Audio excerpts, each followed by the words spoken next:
out! Yeah! Hey, good luck, buddy. Let's do it!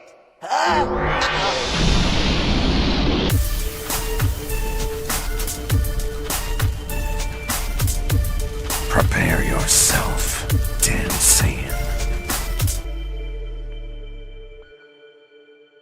I announced that I am expanding into Storyfire, and you guys went over there in droves, putting us over 200 subscribers on Storyfire. Now, if you don't know what Storyfire is, it's a place that you guys can write your own Dragon Ball fan fiction, and that is the app where I'm going to be putting my first original Dragon Ball fan fiction story, Rick and Bulma, which is a story of Rick and Morty crossing over with Dragon Ball, with Rick and Bulma going through adventures.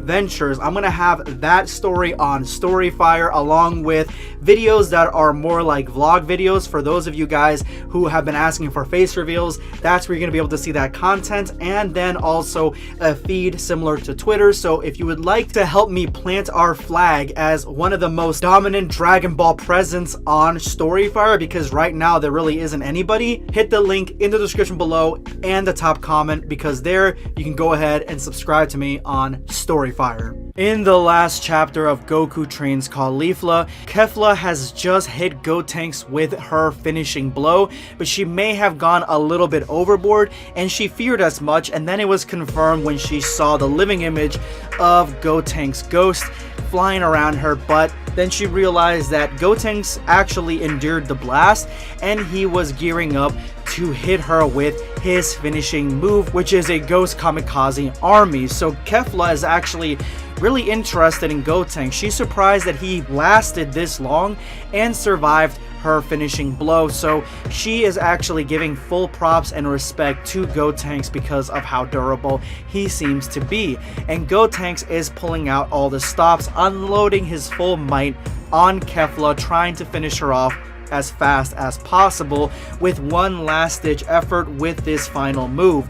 And we begin this chapter with the onslaught against Kefla, and I will have the continuation to this fight in tomorrow's video at 6 p.m. Eastern US time. Make sure to be here to check out the climax of this fight. But we begin today's chapter with the onslaught of the kamikaze army surrounding Kefla, and I think she feels that they are coming at her for blood. They are going to try to dogpile on her and do as much damage as humanly possible, and Kefla is not going to bite. She pulls out one of her signature attacks, which is continuous energy bullets, and shoots them all in different directions, attacking Gotenks everywhere and trying to get all these kamikazes to get off of her. And she realizes that the explosions are actually far greater than she first would have thought. The explosions are actually clouding her vision, and she realizes that these explosions are coming from these ghosts. They are exploding on impact with her energy bullets, creating a huge amount of commotion. And that is when Gotenks slips right by her and she barely catches a glimpse of him. And Gotenks finally catches Kefla with his energy donut, wrapping it around her and trapping her on the spot. She is completely immobilized, and now is going to be his finishing blow, which is Ghost Kamikaze Onslaught. Every single ghost that Gotenks has manifest that is still alive, that has not exploded, is aiming right at Kefla, and Kefla is essentially a sitting duck. But with just the tremendous power of her ki, she completely blasts off the donuts and they go flying in different directions. She is frustrated because Gotenks is actually doing some damage to her. The donut trapped her and surprised her far more than she thought that it would. She didn't think that there was going to be a move that could stop her in her tracks, and that was the move, and now she is pissed. But as she removes this immobilizing ki attack, she looks to her side and realizes that this isn't what Gotenks was planning. He was using not only the initial attack, the donut, and then the kamikaze barrage, all as a distraction so she would be off her guard and he could get right next to her and hit her with his finishing blow. And that's when Gotenks starts uttering the infamous or famous words, And Kefla realizes the seriousness of the situation because she remembers this move as being the move that wrung her out of the Tournament of Power, the one that Goku hit her with at point blank range. And right now Gotenks has harnessed all the ki in his body to hit her with this one devastating move that she is completely off balanced to receive. She is at Gotenks' mercy right now, and that is where we leave off in today's chapter. I definitely liked how Gotenks is using more of a subversive attack and subversive strategy against Kefla, who is undeniably a far stronger force. At this point, we realized it after the last few chapters that Kefla is completely on top and she is far stronger than Gotenks, but Gotenks has more tricks up his sleeve, and this honestly reminds me of the fight between Gon and Hisoka in Hunter x Hunter.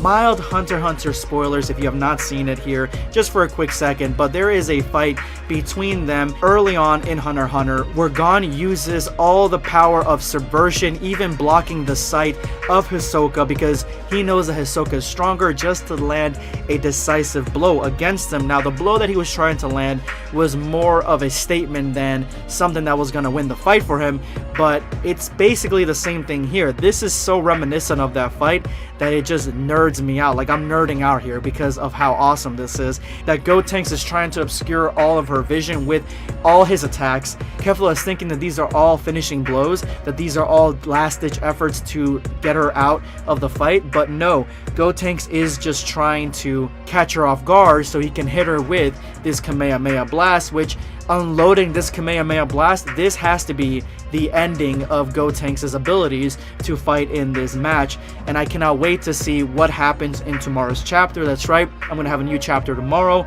Make sure you're here to check it out, and if you made it to this point of the video, you are now part of the hashtag End of Video Squad. Thank you guys so much for all your support. Make sure to drop that comment with that hashtag for a chance to be featured in my next video. Today, I'm going to be responding to IMZ Games. She uses the Dragon Ball to become younger, that's why she's still the same waifu. Okay, IMZ is actually onto something because we're talking about Bulma and how she looks more younger, like more MILF-wise in the new Dragon Ball Super Broly movie, as opposed to, like, you know, even in Dragon Ball Z she's starting to look older, and definitely at the end of Z where they show her where she's mad that she's aged so much and Saiyans don't age at all. Dragon Ball GT, she looks a lot older, but in the Super Broly movie we get her admitting that she's using the Dragon Balls, I think, to remove 5 years off her life. That way she looks a lot younger. I think that's what it was, and so she could actually be using that consecutively to remain in her 40s or 30s, so that's why she started to look a lot younger, and she is using the Dragon Balls in a way that she doesn't actually have to get like plastic surgery or anything like that, because that's what she was worried about, that her friends and family would judge her for, you know, looking a lot younger and thinking that she was doing plastic surgery, but she's actually just using the Dragon Balls for her own nefarious means. But I definitely liked that insight, IMZ. Thank you so much for your comment. This is going to be BlackScape signing off. Take care, guys.